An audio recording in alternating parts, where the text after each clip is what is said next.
सत्य, अस्तेय और ब्रह्मचर्य अंग भी देखने का प्रयास करेंगे। सत्य यानी कि सच, वास्तविक सच क्या है? इस ब्रह्मांड में सत्य एक ही होता है, उसमें अगर थोड़ी सी भी कमी आती है तो वो सब असत श्रेणी में आ जाता है। अगला उपांग देखते हैं अस्तेय। आजीवन चोरी न करने का जो व्रत है एक महान तपस्या होती है, क्योंकि चोरी करने का स्थेय भाव, मानसिक भाव कभी भी शून्य नहीं हो सकता है। इसलिए ये भाव कम से कम शून्य करने का प्रयास करना चाहिए। वो शुद्ध सात्विक आचरण जिसे हम ब्रह्मचर्य कहते हैं। ये ब्रह्म शब्द आत्मसूचक होता है तथा चर मन की चंचल सूक्ष्म देहिक भौतिक गति का सूचक है, और ये शब्द स्थूल शरीर के स्वाभाविक इंद्रियों के क्रियारूप गति को इंगित करता है। जब शरीर मन और बुद्धि आत्मलीन होने पर उस शुद्धाचरण को ब्रह्मचर्य माना जाता है। निसंदेह किसी को कभी भी व्यभिचार नहीं करना चाहिए। मन में परपुरुष, परनारी या परधन की लालसा जैसे निंदनीय कृत्यों से बचना चाहिए। व्यक्ति पर आत्मनिर्देशित प्राकृत विषयोन्मुख व्यवहार को व्यभिचार मानना चाहिए। सच्चा ब्रह्मचर्य उसे ही माना जाता है जो विषयाशा का पूर्णतः त्याग करके आत्म संयम का पालन करता है। बालाघाट चैनल को सब्सक्राइब करें, लाइक और शेयर करें और उसके साथ बेल आइकॉन दबाना न भूलें। धन्यवाद। श्री गणेशाय नमः। गुरुर्ब्रह्मा गुरुर्विष्णु गुरुर्देवो महेश्वराः, गुरु साक्षात् परब्रह्म तस्मै श्री गुरुवे नमः।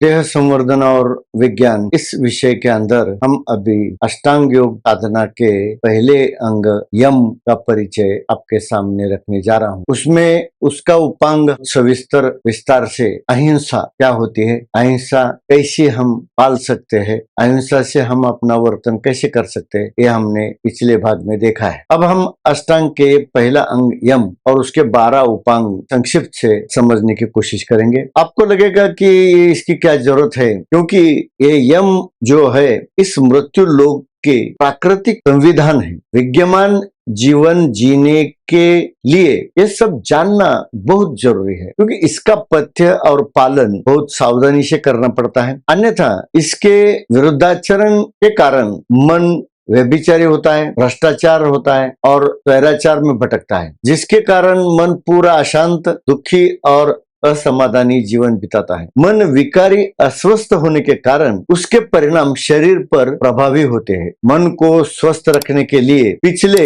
भाग में अहिंसा कितनी महत्वपूर्ण भूमिका बजाती है ये देखा है। अब हम इस भाग में उसका दूसरा अंग सत्य यानी क्या है ये देख लेंगे। उसके साथ साथ अस्तेय और ब्रह्मचर्य दोनों अंग भी देखने का प्रयास करेंगे। सत्य यानी कि सच, वास्तविक सच क्या है? इस ब्रह्मांड में सत्य एक ही होता है, उसमें अगर थोड़ी सी भी कमी आती है तो वो सब असत श्रेणी में आ जाता है। इसलिए इसे स्पष्ट करने के लिए संत ज्ञानदेव अपने अभंग की चरण में कहते हैं, सत्य ज्ञानानंद गगनाचे प्रावरण नाही रूप वर्ण गुण जेथे तो हारे श्रीहरी पाहिला डोळे भरी। इस चरण में ज्ञानेश्वर महाराज महाकारण अंग हरि स्वरूप कारणांग बन के विभक्त होकर आत्माओं स्वरूप में इस प्रकृति क्षेत्र में स्वतंत्र जीवन जीने की प्रयास करने के लिए आता है, और कल्प काल तक जब तक वो फिर से परमात्मा में विलीन नहीं होता है तब तक वो जीते रहता है। ये भाग हमने भाग क्रमांक 3 और 4 में पीछे देखा है। जो ब्रह्मांड की परिधि रेखा गगन नामक प्रकृति के आवरण से परे शाश्वत आनंद के रूप में एकमात्र हरि नाम निर्देशक तत्व वस्तु होती है, उस श्रीहरि के सूक्ष्म रूप को मैंने अपनी भरी आंखों से देखा है, ऐसे संत ज्ञानदेव यहाँ कहते हैं। और उसकी महिमा और उसका सतरूप दर्शन मेरी आंखों से मैंने किया है, जिसमें न कोई गुण है, न कोई लक्षण है और न ही कोई रूप है। इसीलिए व्यक्ति को इस निरामय अवस्था को देखने की कुशलता प्राप्त करनी चाहिए, क्योंकि इस ब्रह्मांड में सत्य एक ही होता है और वो केवल हरि स्वरूप होता है। अभी हम इस वीडियो श्रृंखला के भाग क्रमांक 3 में इसी बात को समझ लिया है। दर्शक ये पिछले भाग अवश्य देखे। आदिम हरि तत्व जो गोलाकार रूप बनकर वो हरि ही आकाश की सीमा रेखा लांघकर परे रहने वाला जो हरि स्वरूप था वो आकाश के कक्ष के अंदर आ जाता है, सीमा के अंदर आ जाता है, और आते वक्त ही वो आकाश का आनंद में कोष परिधान करता है और बंधन में गिर जाता है, और वह आकाश की का जो वस्त्र है वो चारों ओर लपेट लेता है। गगन की रेखा को लांग कर प्रकृति में आकर आत्मा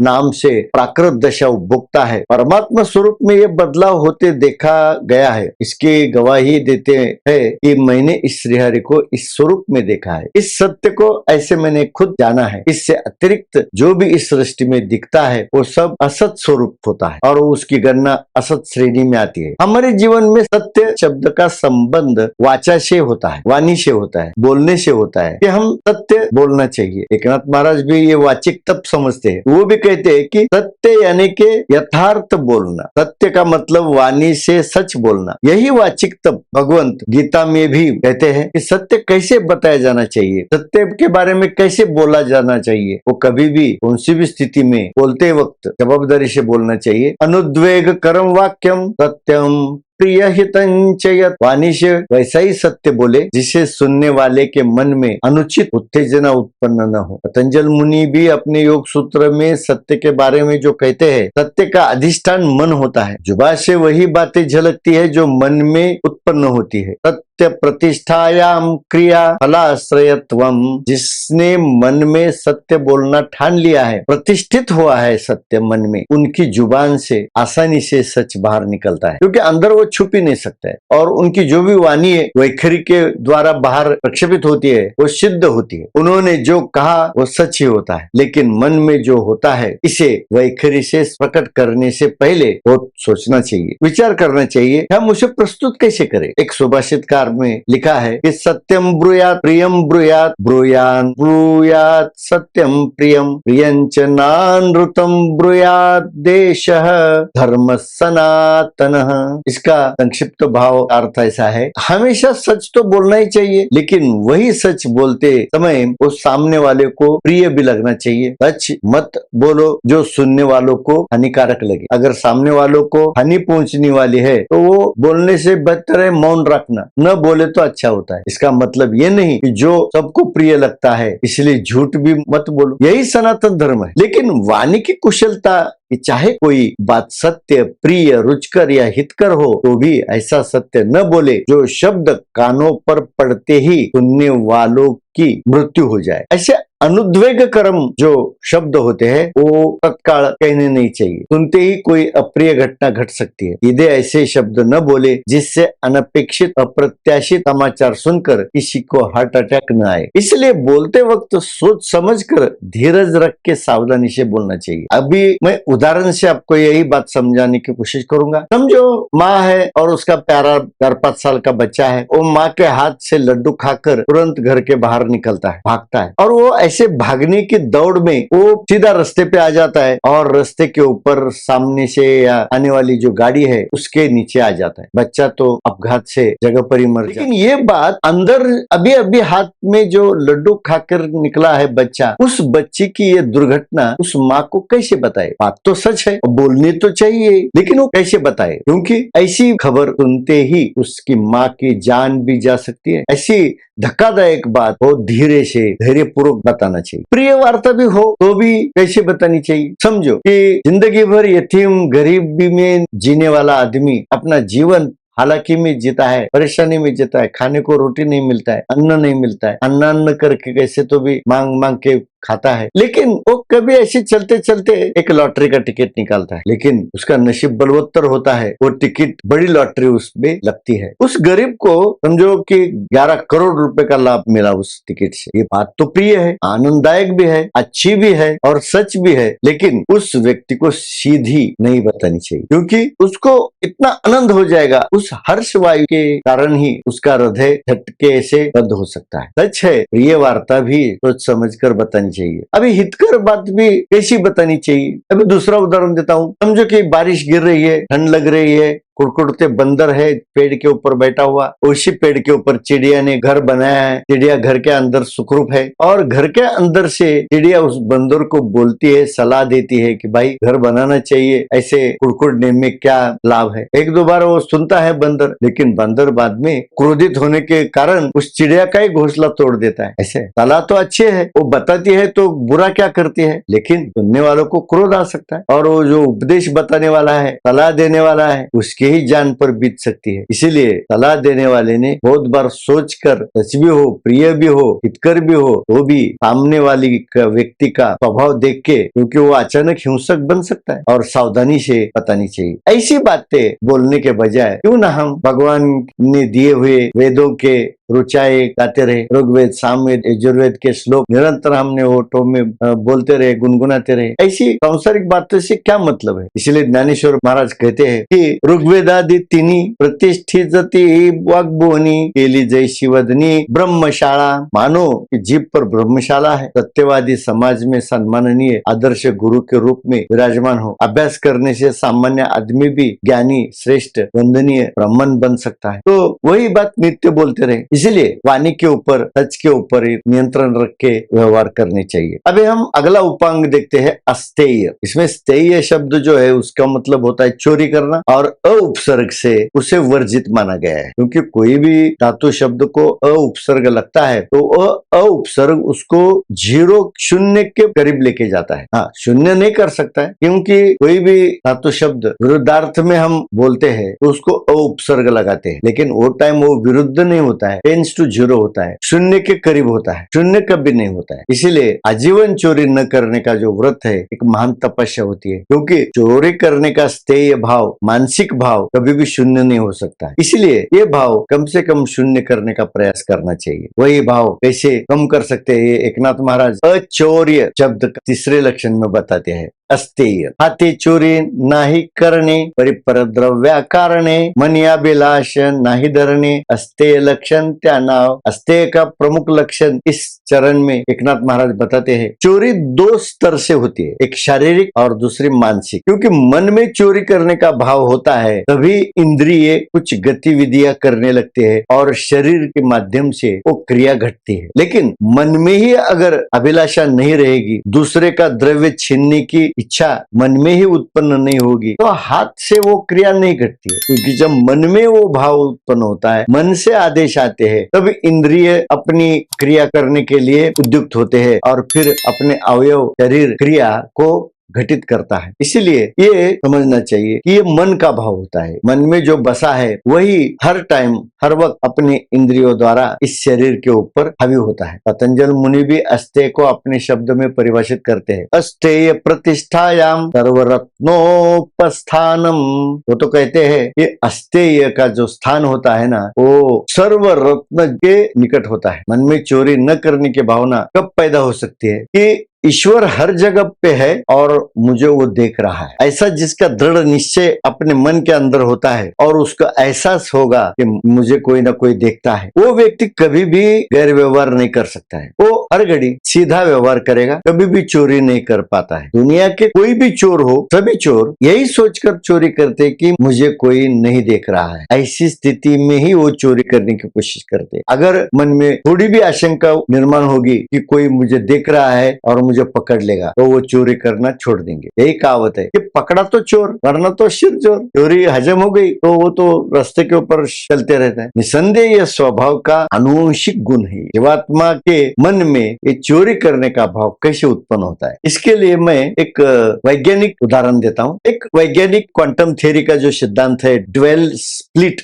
2 फट में से वो फोटोन के पार्टिकल्स फेंकते हैं, इलेक्ट्रॉन क्वार्क फेंकते हैं, तभी क्या होता है कि उस फोटोन की गति को या क्रिया को अगर कोई देखता है तो वो सीधा व्यवहार करते हैं और सामने के स्क्रीन में उसका मार्क आ जाता है। 2 फट में से जाते हैं तो 2 ही मार्क सामने आते हैं। जब कोई देखता नहीं तब यही इलेक्ट्रॉन जब बहते हैं और सामने के स्क्रीन के ऊपर लहरी का पैटर्न बनाते हैं, तरंग का पैटर्न बनाते हैं। ये आज भी विज्ञान अचंभित होता है कि ये कैसे होता है। कोई उसको ऑब्जर्व करता है तो बराबर सीधा व्यवहार होता है फोटोन के द्वारा, इलेक्ट्रॉन के द्वारा, क्वार्क के द्वारा, और जब उसको कोई देखता नहीं है, ऐसा सिचुएशन पैदा होती है, तब वो लहरी बनाते हैं, तरंग बनाते हैं। ये गैरवर्तन जो है ना, ये फोटोन में होता है। इसीलिए ये गैरवर्तन करने की जो अभिलाषा होती है, टेंडेंसी होती है, ये हर एक आरएनए डीएनए में होती है। इसीलिए विविध मतलब का जो वर्तन है आदमी के आरएनए डीएनए में होता है। लेकिन मन में अगर ये भाव उत्पन्न रहेगा कि कोई ना कोई मुझे देख रहा है, तब चोरी चोरी नहीं होती है, चोरी करने को वो उद्युक्त नहीं होता है। इसलिए चोरी ना करना ये केवल शारीरिक इंद्रियों का काम नहीं है, बल्कि विचार और मन को भी ईमानदार होना पड़ता है, प्रामाणिक होना पड़ता है। क्योंकि पकड़े जाने पर सजा तो भोगनी पड़ती है, चोर तो कहलाया जाता है, सजा तो उसको मिलती है। इसीलिए ये अस्तेय गुण को संभालने के लिए मन में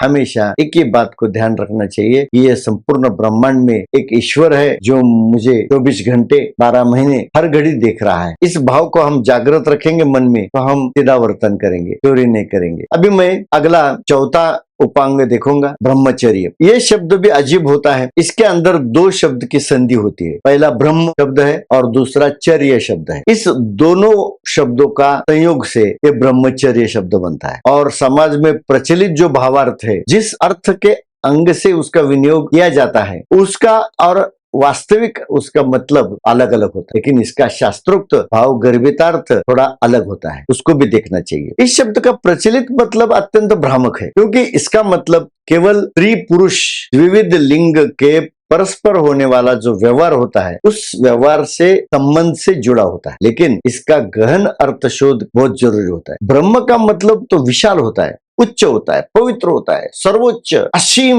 होता है। और चर्य यानी कि चर धातु का शब्द अर्थ होता है चलना, घूमना, व्यवहार करना, आचरण करना, आनंद लेने का प्रयास करना। ये यानी कि प्रत्यय वो उससे यत्न प्रयास करने की वो पूरक शब्द होता है, यानी कि उसको गतिमान होने की प्रवृत्ति ये से होती है। इसीलिए अच्छी ऊर्ध्व अवस्था से जाने की कोशिश करना, अच्छाई की दिशा से जाने का प्रयास करना, यही ब्रह्मचर्य शब्द का अर्थ होता है। ज्यादा से ज्यादा अच्छा बनने की कोशिश करना। इसलिए ब्रह्मचर्य शब्द का जो सम्मिलित मतलब होता है, एक पवित्र उच्च लक्ष्य की ओर जाने का निरंतर प्रयास करने की संभावना को टटोलते रहना, सचेतन रूप से उन कार्यों से बचना जो पतन की ओर ले जाते, अर्थात मानसिक दृष्टिकोण में बहुत शुद्ध बनने का प्रयास करना ही ब्रह्मचर्य का सही मतलब होता है। क्योंकि ब्रह्मचर्य का सूत्र यहाँ व्यक्त किया है, वहाँ उसमें 4 क्रियाएं होती है, एक आहार, विहार, आचार और विचार। ये 4 चीजों का गुणक सूत्र रहता है ये, और उसका गुणक प्रयोग से परिणाम जो होता है उसको ही शुद्ध सात्विक आचरण कहा जाता है। जिंदगी भर हम 4 प्रकार के व्यवहार करते हैं। पहला आहार यानी कि पेट भरने के लिए कार्य करना, दूसरा विहार एक जगह से दूसरे जगह पे स्थलांतर करने के हेतु चलना फिरना, और तीसरा आचरण यानी कि नित्य नैमित्तिक सुबह से शाम तक या जन्म से मरण तक जो भी हम क्रियाएं करते हैं वो स्वभाव सिद्ध कामकाज करना, और चौथा बहुत इंपॉर्टेंट रहता है वो विचार यानी कि सोचने का काम। मन और बुद्धि की एक संयुक्त प्रक्रिया होती है, वो ये चारों होते हैं वो हमेशा शुद्ध, पवित्र, उच्च ही होनी चाहिए। श्रेष्ठतम सात्विक इच्छा आदमी को अच्छा बनने के लिए प्रयुक्त करती है। तुरंग व्यवहार, शुद्ध सात्विक वर्तन रखने के लिए निरंतर आत्माभिमुख रहना होता है। आहार और विहार ये 2 शब्द एक ही धातु से बनते हैं, हर धातु से, यानी कि हर का हरह, अर्थात हर यानी शिव, हर यानी कि शिव, और शिव जैसा पवित्र यानी कि पकड़ना, ले जाना, हटाना, ऐसे भी उसके अर्थ होते हैं। लेकिन आ उपसर्ग से वो आहार शब्द बनता है। उसका मतलब सभी पंच इंद्रियों को द्वारा जो हम विषय सेवन करते हैं आहार के तौर पर, उसे आहार कहते हैं। कि जो हम अंदर लेते हैं, जो भी इंटेक लेते हैं, आंखों के द्वारा, कानों के द्वारा, जीभ के द्वारा, नाक के द्वारा, के द्वारा, ये सब आहार के परिभाषा में आता है। इसीलिए व्यक्ति को केवल उचित और सात्विक अच्छा ही आहार अपने शरीर के अंदर डालने की कोशिश करना चाहिए। अयोग्य, बुरा, खराब कोई भी चीज अपने हमारे शरीर के अंदर जानी नहीं चाहिए। ये शब्द शक्ति उत्पादक है। और वि उपसर्ग के कारण जो विहार शब्द बनता है वो विषय के और उसको लेने के लिए, उसको प्राप्त करने के लिए चलना पड़ता है, और चलने के लिए चरण की जरूरत रहती है, पैर की जरूरत रहती है। उसके लिए ये पैर का काम है चलना, घूमना, जाना। वो प्राप्त करने के लिए वहां तक जाना पड़ता है और उसको हासिल करना। ये विषय की अशुद्धि को दूर करके मन को शुद्ध करने की उच्च पवित्र स्थान पर जाने की आदत लगाना। जाना तो है, लेकिन खराब चीज की ओर क्यों जाए? अच्छे के अच्छे चीज, स्थान या विषय हम चूज करेंगे और उसी चीज के ओर जाएंगे। यानी कि उच्चतम प्रमुख शुद्ध स्थान वैकुंठ होता है। मरणोत्तर वैकुंठ की यात्रा करना सर्वोत्तम माना गया है। इसलिए विहार शब्द ये वैकुंठ निर्देशक उच्चतम ध्येय को बताता है। आचार और विचार ये दो शब्द भी चर धातु से होते हैं और चर यानी कि चलना यानी कि पैर का काम है, इसीलिए बुद्धि को भी चलाया जाता है, उसको भी पैर होते हैं। इसलिए चर धातु से चारह यानी कि जासूसी करना, जाना, चलना, संचार करना, हमेशा कार्य तत्पर कार्यरत रहना। उसी अ उपसर्ग से आचार शब्द बनता है और चर से चरण शब्द बनता है, पैर शब्द बनता है और पैर के चलने की दिशा आदमी के दशा निर्देशक होती है, वही अपनी दशा दर्शाती है। पैर से सभी इंद्रियों का आचरण, संचार, कर्म क्रिया शुद्ध ही रखनी चाहिए, तभी आचरण शुद्ध सात्विक होता है। यह शब्द भी स्थूल देह का वर्तन बताता है और वी उपसर्ग के साथ वही शब्द विचार बन जाता है, क्योंकि विचार हम कैसे करते हैं, क्या करते हैं, कब करते हैं, कितना विचार करते हैं, ये चार सवाल मन को हमेशा पूछनी चाहिए और उचित अनुचित का चुनाव करना चाहिए। इसलिए समझदारी से